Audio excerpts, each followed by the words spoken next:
Fitness tips yang menurut gue jarang tapi harus dibahas. Yang pertama, manajemen waktu gym. Nentuin waktu lu buat workout atau nge-gym. Menurut gue pribadi, nggak semua orang bisa dan harus latihan setiap hari.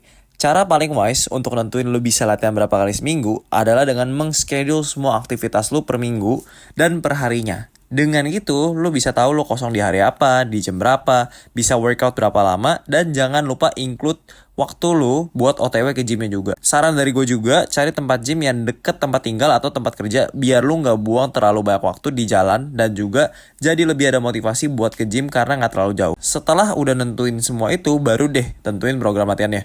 Mau 3 kali seminggu, 4 kali seminggu, 5 kali seminggu. Kalau emang ada waktunya ya nggak apa-apa. Asal ujung-ujungnya nggak bolong-bolong dan ingat, fitness itu maraton, bukan sprint. Konsistensi is the key, yang penting bisa dijalani selama mungkin dan more isn't always better. Setelah itu, baru lanjut ke goals latihan, harus sesuai dengan gerakan latihan.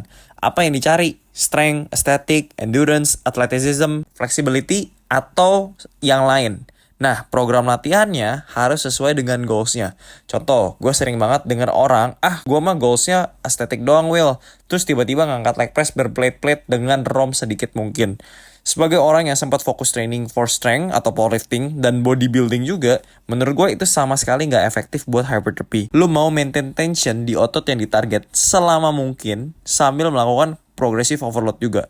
Dan itu akan sangat sulit sekali dilakukan dengan beban yang berat dan ROM yang pendek banget karena muscle fibernya nggak cukup dapat stretch yang diperlukan. Bukan nggak bisa ya guys, tapi kurang efektif. Jadi latihanlah sesuai dengan goalsnya guys. Yang terakhir, kita juga harus nyesuaiin budget makanan dan suplementasi yang kita konsumsi per harinya. Kalau gue pribadi, biasanya mulai ngitung dari protein. Karena dari bahasa Yunani aja, protein itu yang utama. Nggak, tapi serius. Karena biasanya protein itu bahan makanan yang paling mahal. Gua hitung dulu protein intake gua perlu berapa, baru gua totalin perlu berapa gram ayam, berapa gram sapi. Setelah itu barulah gua sesuaikan fat dan carbsnya. Nah, kalau udah dapat perlu berapa gram, totalin pengeluaran per harinya berapa. Kalau udah semua, barulah gua set supplementationnya. Perlu whey atau enggak, beli kreatin per servingnya berapa duit, omega 3, magnesium, zinc, vitamin D, dan lain-lain.